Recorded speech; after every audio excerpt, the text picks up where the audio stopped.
now that all of the cards into the Emerald Dream have been revealed, it is time to go over them all in a full card review. This is actually going to be more of a summary for the individual packages, and we are going to be starting with the neutral cards because it'll give you a clear insight of what the two new keywords are, which is Imbue and Dark Gift, something that we've been seeing a little bit already in the that Blizzard has given out. Though overall, when it comes to the Imbue cards, which are going to be for mainly Druid, Hunter, Mage, Paladin, Priest, and Shaman, we will go over the individual hero powers in those classes. We're just going to look at the neutral cards first because that gives you a general idea of that. And to start off with the Imbue package, the first one is going to be Brittle Bloom Knight, a 2-cost to attack 3 HP minion that has the battle cry, Imbue your hero power. Given the fact that the imbued hero powers will scale every time you use that Imbue, you're going to want to use as many cards as humanly possible to be able to trigger it multiple times throughout the game. We'll probably want to run a card like this. It's just a well-statted minion for cheap amount of mana to get that curve online quickly. We also have Flutterwing Guardian, which is a 4-cost minion with the same battle cry as before, with Taunt and Divine Shield as the other stats on it to represent why you need it to be 4-cost instead of 2-cost. Overall, this one might be the Imbue card that will be cut because there are going to be other higher cost Imbue cards in each individual class that you would probably want to run over something like this. We also have this Dreamweaver card, which has a battle cry. If you've imbued twice, then you can deal 5 damage to a minion. However, I think this is a bit too slow and probably will see no type of play. And for the final Imbue neutral card we have is Malorn, the Way Watcher, which is an 8-cost card that has the battle cry Discover a Legendary Wild God. If you've imbued your hero power 4 times, set its cost to 1. This should be good in Rogue in particular, just because you can bounce it back multiple times and get a lot of advantage that way. And since every class is getting a Wild God, you could use it in a Thief Rogue list where you're going to be able to replay all those Wild Gods off of test. And since we went over all the imbued cards, we might as well go over the Dark Gift cards in the neutral pool, which the first one is going to be their legendary Nightmare Lord Xavius. Battlecry, discover a minion from your deck, give it a Dark Gift. But this is always going to be a card that is going to be great to randomly generate off of some of the demon synergy that we got from the Great Dark Beyond, such as Kill Jaden, or just be able to get whatever minion you want in your hand as quickly as humanly possible.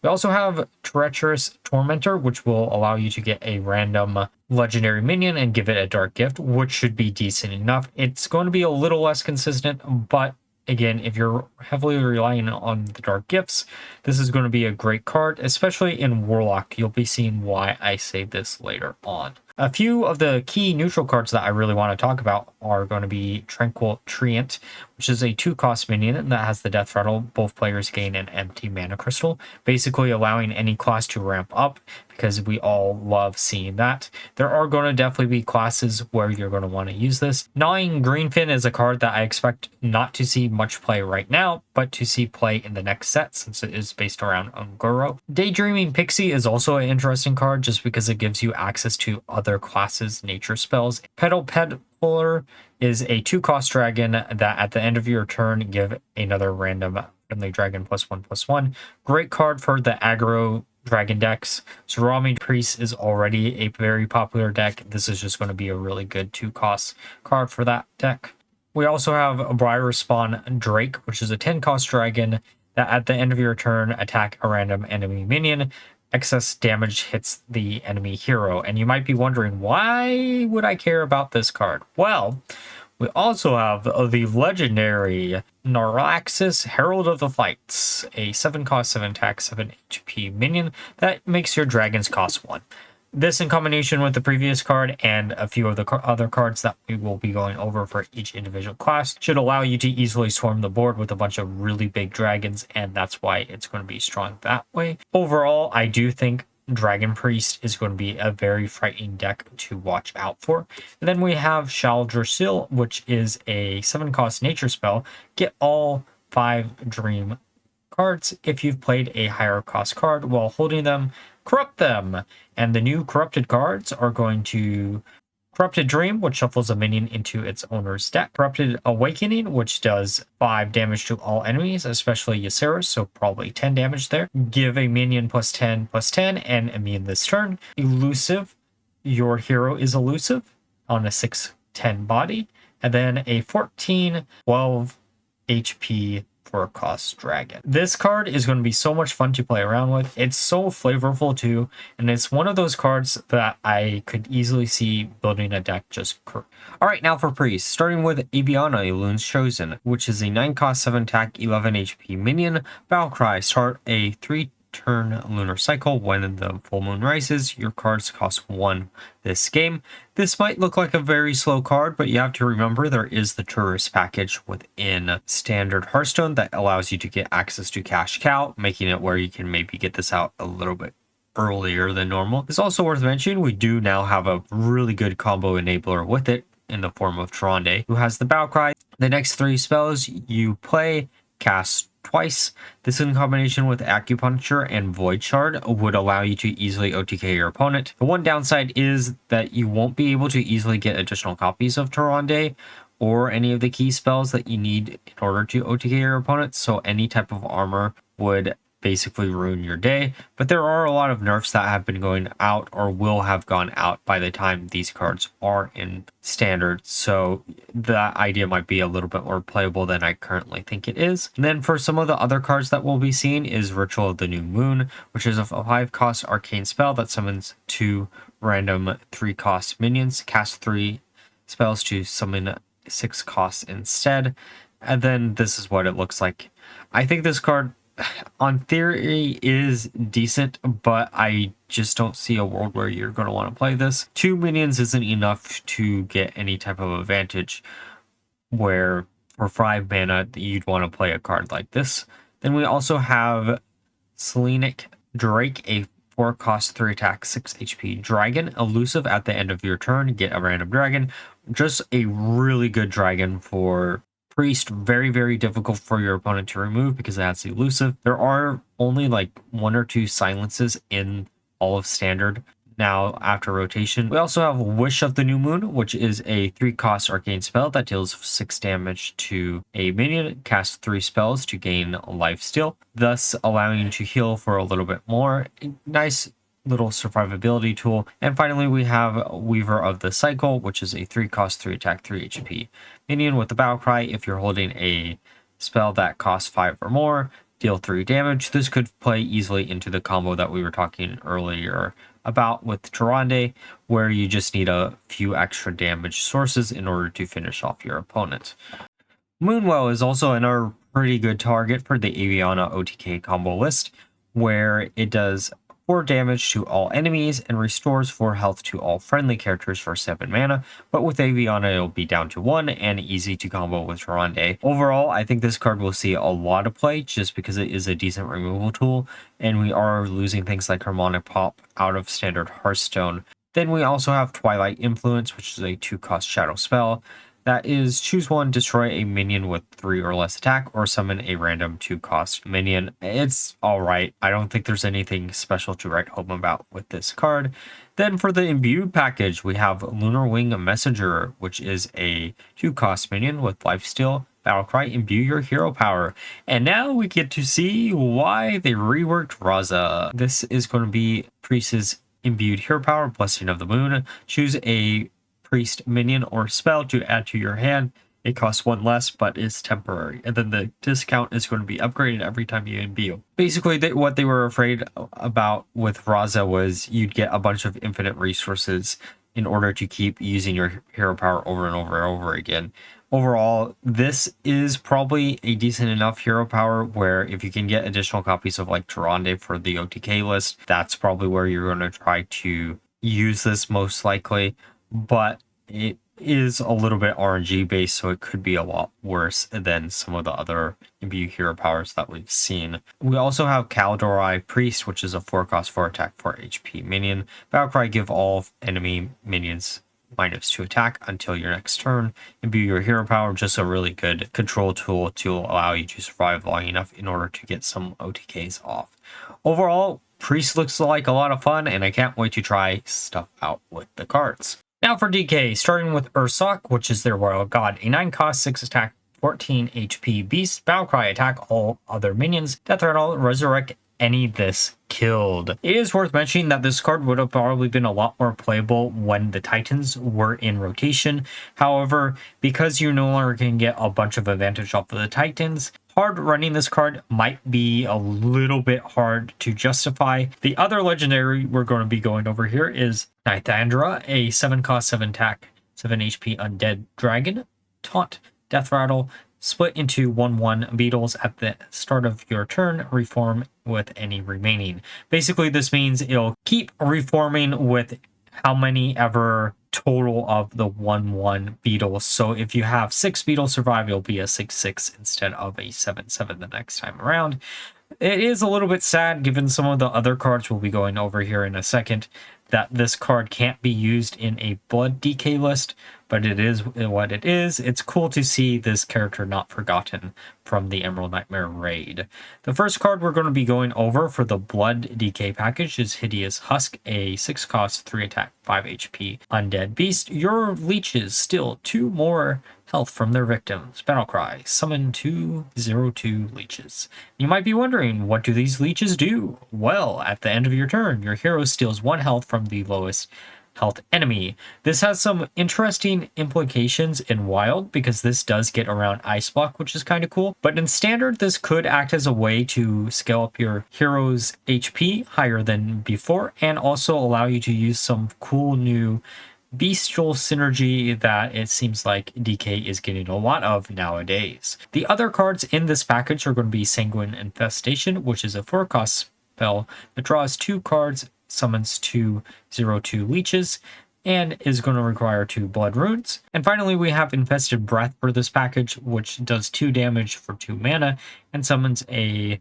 0/2 leech. Overall, I do really hope that this deck isn't really that competitive, because if it is, it's going to be very frustrating to play against. Very similar to Snake Warlock was at the start of Showdown in the Badlands. Overall, I do think this one is a little bit more balanced, because you can't directly hit your opponent's face. However, late into the game, you could use Ceaseless Expanse into the Beetle to get to do 9 damage to your opponent's face. The other cards for DK we have are going to be Rite of Atrocity, which is a 1 cost discover an undead. Spend 2 corpses to give it a dark gift, which will allow you to get more beetles, which will allow you to scale up your leeches a little bit more and be able to flood the board even further. We also do have Monstrous Mosquito, which is a 1 cost minion at the end of your turn. Give your other minions +1 attack, which is decent. It probably will see aggro in a aggro DK list. And then finally, we have Morbid Swarm, which is a 1 cost, 1 unholy, 1 blood rune, choose 1 spell that summons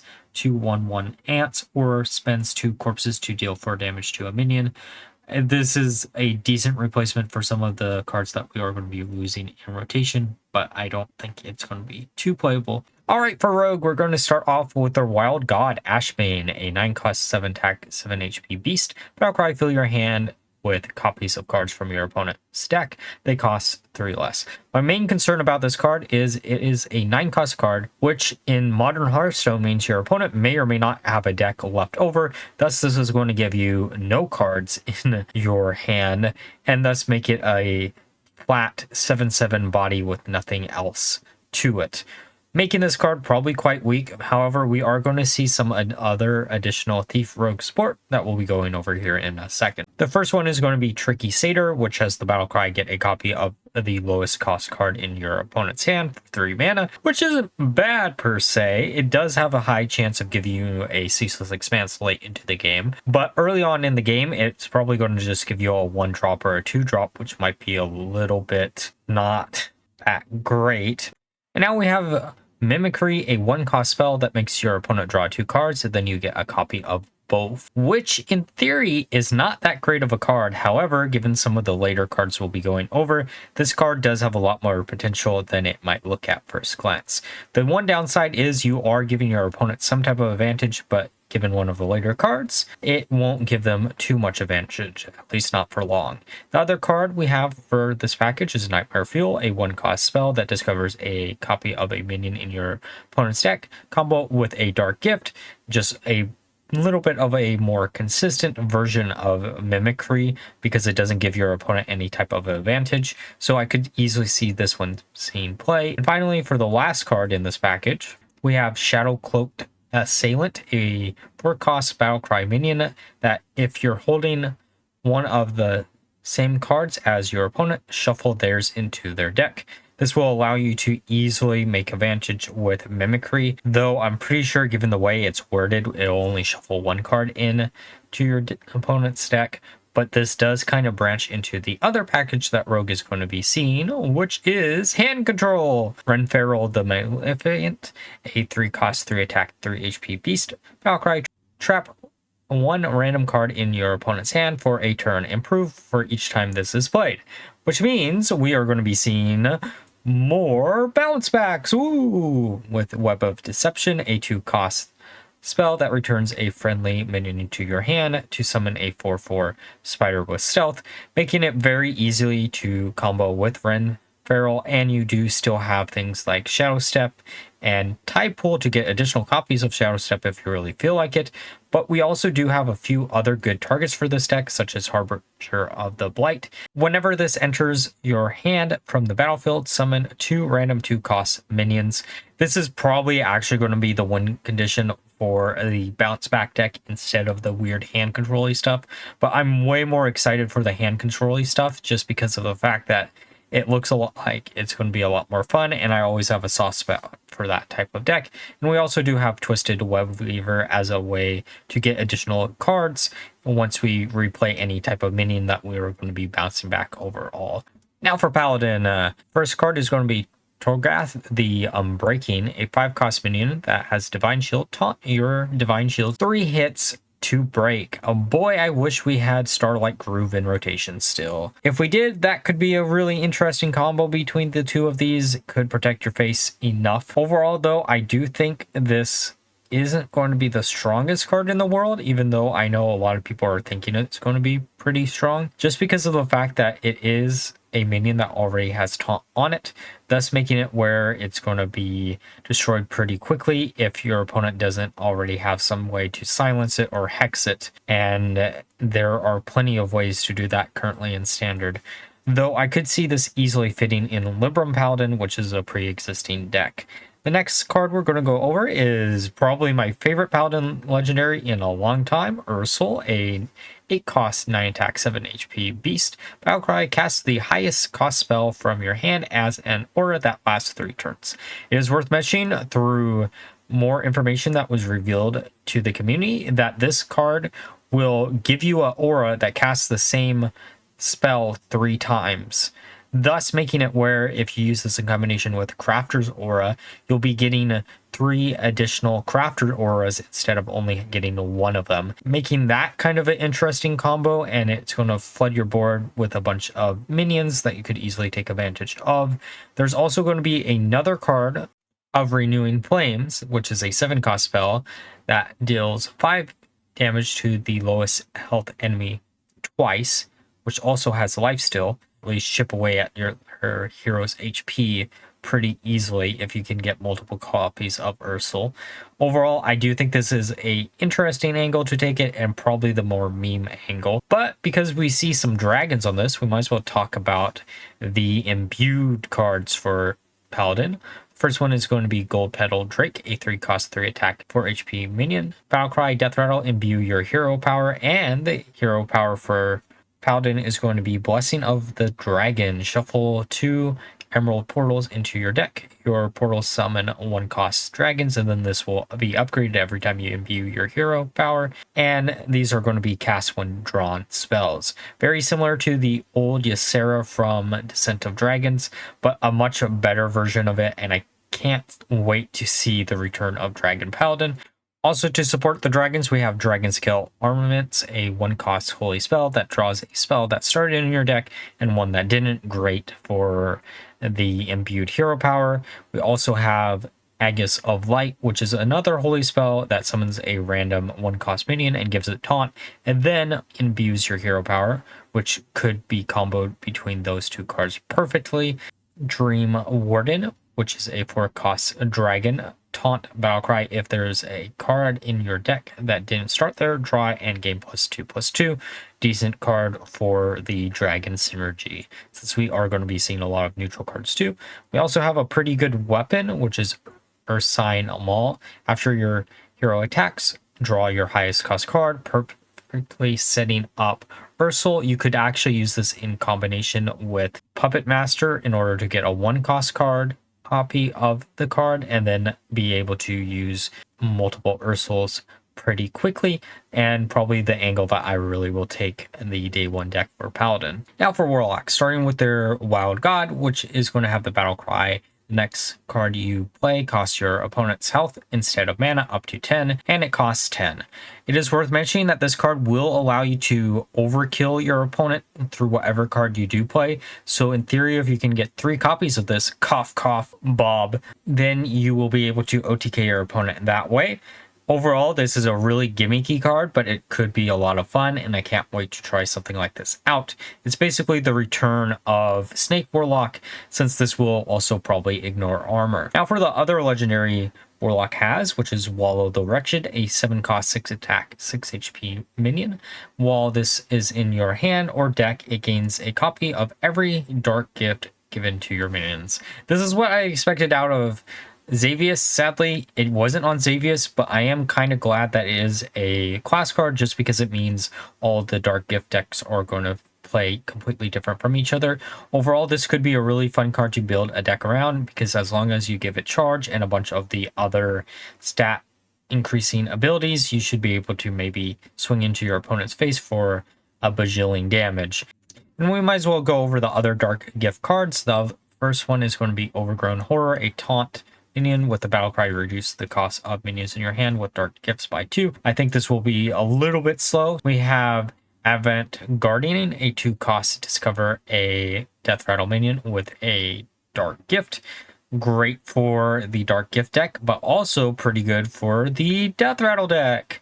First one is going to be Rot Heart Dryad, a 1 cost 1 attack 1 HP Death Rattle minion that draws a minion that costs 7 or more. Perfect to draw into your Wallow, but also pretty good to draw into your Hungering Ancient, a 8 cost 6 attack 7 HP minion that at the end of your turn eat a minion in your deck and gain its stats. Death Rattle, add them to your hand. So if you have easy ways to trigger this, then you are going to be able to get full advantage of this and draw into key combo pieces pretty quickly. We also have Archdruid of Thorns, which is a 2 cost minion that has the battle cry. Gain the death rattles of your minions that died this turn, thus making it where you can get even more from the ancient that we just went over. And for generic good Warlock cards, we have Fractured Power, a 2 cost spell that destroys 1 of your mana crystals in 2 turns, gain 2. Ramp in any class is going to be incredibly strong. We do see some neutral ramp cards that we'll be going over later that are death rattles that could easily be used in combination with the Death Rattle package that we went over here. Overall, this card will see a lot of play. It doesn't matter how slow this is, just being able to do this on turn 2 should be good enough. And then we also have Sleep Paralysis, that is a choose 1 card, summon 2, 3, 6 demons with taunt that can't attack or destroy an enemy minion. Too slow to see any type of play. Now for Mage, starting with the Wild God Ascena, a 8 cost undead minion, battle cry, died this game, deal 20 damage split among all enemies, and with Bran off of champions you could get 40 damage. But why or how are we going to get a bunch of minions in Mage? Well, Elemental Mage still does technically exist, but we are going to be seeing a bunch of Wisp support. So Mage's imbued hero power summons 1 Wisp and deals 1 damage split among all enemies, which gets upgraded each time for both of these effects, thus allowing you to easily flood your board with a bunch of Wisps and thus easily access the battle cry of our Wild God. To do this, we have Spirit Gatherer, 2 cost minion that has the battle cry, get a Wisp, imbue your hero power, just so you can get even more bodies on board. Then we have Merry Moonkin, which is a 4 cost card that at the end of your turn gain +1 armor, repeat for each Wisp you have. However, I do think this one is going to be a bit too slow to see play, though Deviation I think is strong enough to see some type of play, which is a 2 cost arcane spell that destroys a friendly Wisp, so you can draw 3 cards, thus being pretty good advantage for what you're going to be trying to do in the deck. And then we also have Wisp Rider, a 4 cost 4 attack 4 HP minion that has the battle cry, imbue your hero power, then trigger it very similar to the other apprentice cards that we've seen in the past, where it triggers your hero power on like all your opponent's minions or so on and so forth, but a newer version of it, really shoving you down the idea of maybe using champions to get that double battle cry more consistently. And then we also do have Star Surge, which is a 3-cost removal spell that deals 1 damage to a minion, but it's improved for each minion that has died this game. Probably decent enough to see play, but you're probably just going to rely on randomly generating it. For other random cards that we have for Mage, we have Forbidden Shrine, a 1-cost 3 durability location that spends all of your mana, casts a random spell that costs that much. Early in rotation, this card might be playable. However, as time goes on, when there's more and more spells, it's going to be less and less consistent. We also do have Spark of Life, which is mages choose 1 card that discovers a mage spell or discover a druid spell. The thing that I was thinking about this card in particular would be Final Frontier into Sire and Wisp Mage, because that way you have basically infinite fuel for Sire, and then just flavor-wise, just such a great combo. Overall, I do think this card will see a lot of play because it also does give Mage access to the ramp cards in Druid. And weirdly, for the other legendary, we have Onzu, a 3-cost 3 attack 4 HP beast. Battlecry, discover a spell, choose to keep it or put it on the top of your opponent's deck, which could actually break your opponent for a turn, thus making it where you can actually win the game that way. It is also worth mentioning that this guy here is actually technically a wild god themselves, even though it's not going to be counted as a wild god for this Hearthstone set. And finally, for the last card we have is Stellar Balance. Get a Moonfire and Starfire, give them spell damage +1, which is a 0-cost spell and a 6-cost spell, making this actually kind of strong if we see some type of spell damage mage pop up once again. Now for Hunter, starting off with the imbued cards, the first one is going to be Exotic Houndmaster, a 2-cost minion that has the battle cry, draw a beast, imbue your hero power, setting up your hero power for Hunter, which is going to be Blessing of the Wolf, that gives a random beast in your hand +1 attack, and it costs 1 less, which will be upgraded each time you imbue your hero power. For a 2-cost minion, you're really probably going to want to run this. This is great in combination with the other 2-cost imbue card, and there's no reason why to not run this, especially since it does allow you to easily draw into the big beasts that you are going to want to. We also have Umbral Claw, which is a 4-cost beast with Rush, a Death Rattle, imbue your hero power, which I think is better than the neutral card that also imbues your hero power for mana. However, this does come with the downside of it screwing with some of your beast synergy, where you might want to run the neutral card over it just because of that fact alone. Some mid-game targets for the imbued package are going to be Mythological Rune Bear, which has Taunt, Battlecry if this has 4 or more attack, summon a copy of this, and it also has a Beastal tag, which means it will also mess with your beast synergy if you're heavily relying on getting high-cost cards discounted by a lot. Overall, though, I do think this card is decent enough compared to the other target that they're giving Hunter, which is going to be Vervent Dream Saber, that has the battle cry if this costs 3 or less. Attack 2 random enemy minions. A bit slow, in my opinion, for a removal tool, but it could still see play if you want to go down a more beast-heavy route instead of relying on just the high-cost beasts, such as Golgaren, a 9-cost, 9-attack, 9 HP beast. Rush, friendly beasts deal double damage. It is worth mentioning this in combination with King Flush could allow you to clear out your opponent's entire board and OTK your opponent by just charging into your opponent's face with a heavily discounted King. Should ramp up your damage exponentially, so the next copy will make your beast do quadruple damage, and so on and so forth, making this card quite strong. However, it is worth mentioning that the other legendary for Hunter is quite strong too. Bowler Bear Mantle is a 5-cost 3 attack 5 HP minion that after you cast a spell, summon a random animal companion. This is a card that, while right now is losing a lot of the cheap spells in Hunter, this is a card to watch out for in future sets, just because it is highly likely that Blizzard will print another low-cost 1 mana spell for Hunter to easily abuse with something like this, and it is going to be kind of frustrating to play against if your opponent ends up generating an entire board of Huffers. Though one of the most interesting cards, in my opinion, for Hunter right now is going to be Amphibian Spirit, a reference to Frog Leaper in Battlegrounds and Mecha Leaper in Titans, where this is a 2-cost nature spell that gives a minion +2/+2, and Death Rattle give a friendly minion +2/+2, and this Death Rattle, allowing you to easily scale this up. The nice thing about this card compared to the Mech Leaper is A, it's cheaper, and B, it doesn't require you to have a certain type of minion on board, making this actually probably quite playable compared to the previous iterations, at least in Standard.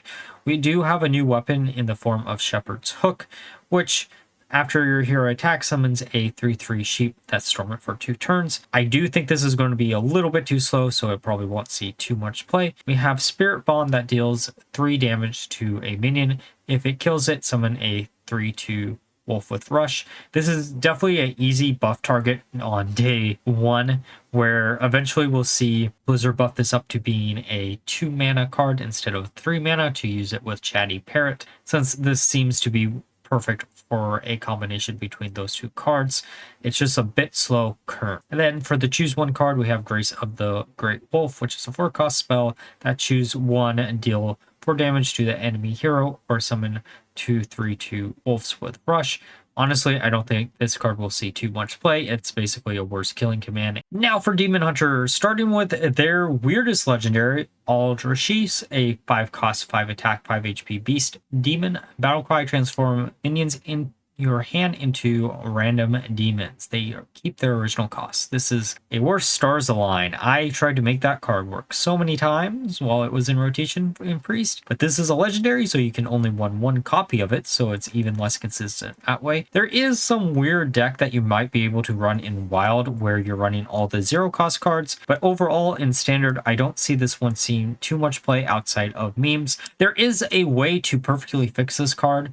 You either make it where it only transforms your minions into 5 or higher cost demons, or you make it where it transforms all your minions no matter where they are, though that might be the more meme response. But for the more interesting Demon Hunter Legendary, we have Omen, their Wild God, which has Rush, Wind Fury, Death Rattle, deal 1 damage to all enemies, improves after this attacks. So essentially this is going to allow you to get at least 3 damage to all enemies.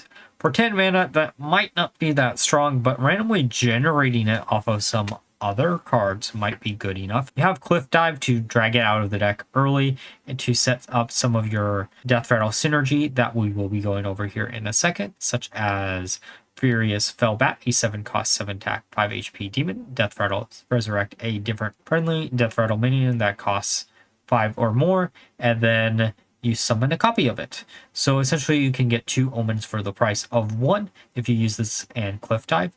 It is worth mentioning, I'm curious of how Omen works, if it keeps knowledge of how many times it had attacked every time you resurrect it, or if it resets down to 1 damage. Because if it doesn't reset, then this card is a lot more playable than I'm making it look like currently, but I do think there is some potential with this package. Other cards in the package are going to be Ravenous Fellhound, which has the Death Rattle, resurrect a friendly Death Rattle minion that costs 4 or less, summon a copy of it. Good, actually, kind of for crewmate Demon Hunter, but I don't think it's going to be that strong. Then we also have Dread Soul Corruptor, which is going to introduce us to the other package in Demon Hunter, which is the Dread Steeds. This is going to be a 4-cost Battle Cry and Death Rattle minion. Summon a random dormant Dread Steed. These are going to be Serpent Dread Steed, which has Taunt, Lifesteal, and is dormant for 3 turns with a 5/5 body. Then we have Hound Dreadseed, which is dormant for 2 turns, and when this awakens, give your hero +3 attack. And then finally we have Crow, which is elusive and dormant for 1 turn. Sadly, I think this is strictly a worse version of Wild Seed, which makes it a little bit sad since I know they were trying to do a callback there since it was a fan favorite.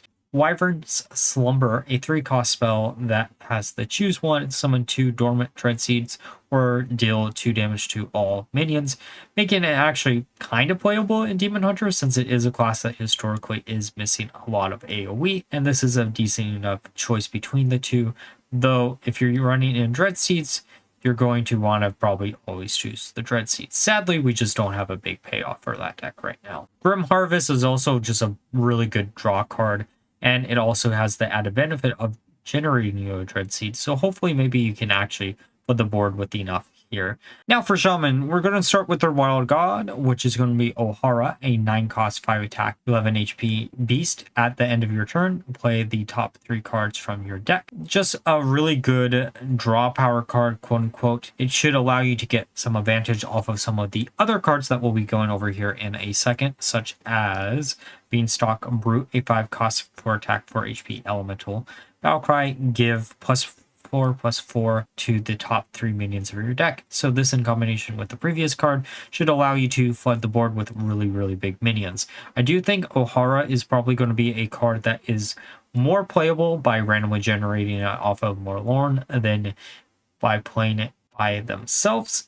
And kind of to play in this package, we do have Emerald Bounty, which is a 2 cost spell that draws 2 cards. You can't play them for 2 turns. This probably will see some type of play eventually, though it is a little bit slow currently, just because it does, in theory, lock you out of key combos in some of the more functional decks right now, such as Terran Shaman, though that depends on how big of nerfs we see for them. We do also have the Imbue package for Shaman, starting with a Living Garden. Battlecry, imbue your hero power, reduce the cost of a minion in your hand by 1. And then the imbued hero power is going to be Evolve Shaman. Who would have thought? One of the most iconic Shaman lists, where this is going to transform a friendly minion into one that costs 1 more. And then each time you use the hero power, it'll be +1. So you'll have +2 more, so on and so forth. Overall, if you're a big fan of Evolve Shaman, I think the Imbue cards won't disappoint you, especially with some of the other synergy that you have, such as Glow Lure, a 6 cost minion that has taunt, costs 1 less for each time you've used your hero power this game. Just good for any type of Evolve Shaman list. It doesn't even need to be Imbue. We also have Aspect's Embrace, which is a 2 cost spell that restores 4 HP. Imbue your hero power. You're probably going to just want to run this as a way to imbue your hero power. And some really good targets for our transformation effects is going to be Plucky Podling. If this minion transforms into a minion, it transforms into one that costs 2 more. And you might be thinking, wow, that's kind of interesting. I wonder if there's anything we can do with these very high cost minions that are going to be randomly generating. Well, the other legendary for Shaman is going to be Nethera, a 6 cost, 4 attack, 4 HP minion. Battlecry, resurrect all different friendly minions that cost 8 or more. This could be easily used in maybe a Nebula Shaman list where you're generating a bunch of Alkirs and OTKing your opponent that way, since you should be able to get a lot of advantage by resurrecting all of those. Now for warriors, starting with the Wild God, which is going to be Tortola, a 10 cost, 1 attack, 30 HP beast, taunt elusive. After this takes damage, gain +1 armor, and give this minion +1 attack. I can't see a world where this doesn't see some play. This is a target for a hydration station. It's very annoying to actually deal with because it has elusive on it. You can use All You Can Eat in combination with Crazed Alchemist in order to swap the HP and attack of this to just whop your opponent's face for 30 damage if it does still have that 30 HP. Overall, this has a lot of potential in pre-existing decks, even if it doesn't get much support in this set itself. The other legendary we got for Warrior is Salandre, a 7 cost, 8 attack, 5 HP dragon. Taunt, death rattle, summon a random dragon for each Salandre that has died this game, which you're going to be able to get additional copies through things like Clutch of Corruption, which you choose a friendly dragon, summon a 0/2 egg that hatches into a copy of it, and essentially these are going to be death rattle minions on the board. It is worth mentioning that this does actually work in combination with Cubicle, thus allowing you to get even more copies of Sandre and so on and so forth. Overall, I think the dragon package is going to be quite strong in Warrior, especially since we have Scub to Madness, a 3 cost spell that discovers a friendly dragon that died this game, resummon it.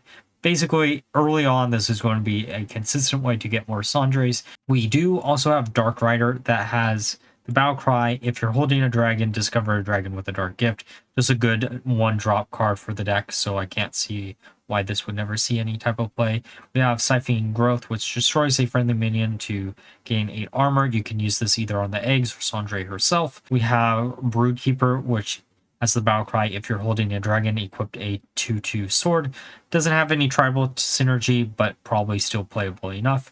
We have Ominous Nightmares, which is a 1-cost shadow spell that deals 1 damage to all minions or gives a damage minion +2/+2. I don't think this is going to be playable in modern Hearthstone. We have Egg Basher, which deals 1 damage to a minion and gives it +4 attack, which could act as a finisher. However, I do think it is a little bit too slow to see too much play. And the final dragon for Warrior is going to be Afflicted Devastator, which is a 4-cost minion that deals 3 damage to all other friendly minions, and Death Rattle deals 3 damage to all enemy minions. Basically, it has a downside, but the downside isn't going to be that big if you can get the Clutch of Eggs started before you slam this down. Though I do think this is a little bit outpaced from the demon that we got in Great Dark Beyond, which will act as a better control tool than something like this. Now for Druid, starting off with their Wild God Cenarius. He is a 10-cost choose thrice minion and give your other minions +1/+3 or summon a 5/5 Ancient with Taunt. Now this is a card that I honestly think is worse than the original Cenarius. The fact that he doesn't work with any of the other choose 1 cards in Hearthstone makes it a little bit worse in my opinion, just because you have no other type of synergy. The only way that you're going to be wanting to run a card like this is if you randomly generate him off of his father Marlone in the neutral pool, and you already are flooding the board. For 1 mana, this isn't a bad card, but for 10 mana, this definitely is. However, the next legendary is going to make up for how bad this card is. It's a straight up custom card, Amal Rune Totem, which is a 5-cost start of game minion. If each spell in your deck is nature, imbue your hero power. Repeat this every 2 spells you cast. And the imbued hero power here is going to be Blessing of the Golem, which summons a 1/1 plant golem that scales up every time you use the hero power. Very similar to how Jace used to work. I remember a lot of people back in the day trying to make a custom card similar to this for Druid, but honestly speaking, this is going to probably be a very potent imbued list, and I can't see a world where this doesn't see play. Grove Shaper is a 5-cost 3 attack 6 HP minion. After you cast a nature spell, summon a 2/2 Treant with Death Rattle, get a copy of that spell, and there are plenty of good spells that you can get additional copies of. Essentially feels into Amal Rune Totem really easily. It is worth mentioning that they did kind of pre-plan or balance at least around Oaken Summons, since you cannot summon it off of Oaken Summons, though I do know some people have already found some infinite combos in Wild for such a card. We have Symbiosis, which is a 1-cost nature spell that discovers a choose 1 card from other classes. The other choose 1 cards from classes are actually quite strong and make up for some of the weaknesses that Druid historically have, so this one will probably see some type of play. We have Photosynthesis, which is a 3-cost nature spell that restores 6 health, and you get 3 random Druid spells. This is how you're going to get your ramp cards in the Imbue Druid list. And then we have Reforestation, which is a 2-cost nature spell. Choose 1, draw a spell, or draw a minion. Hold this for 3 turns, do both. I like when they try stuff like this. I do think waiting 3 turns is a little bit too slow, but maybe we'll see some buffs to it later on. And finally, we have Horn of Plenty, which is a 2-cost nature spell that discovers a nature spell, reduce its cost by 2. Now, this just basically allows you to have a free imbue for the hero power. Alright, so those were all the cards revealed for Into the Emerald Dream. Let me know down below what packages that you most likely want to use right away. Paladin and Priest are 2 classes that I really want to try stuff out with. The Tyrande OTK route for Priest and the Ursul route for Paladin both seem really fun, and some of the more wacky combos within the set. And like always, if you enjoyed the video, please like, comment, and subscribe. Until next time, bye bye.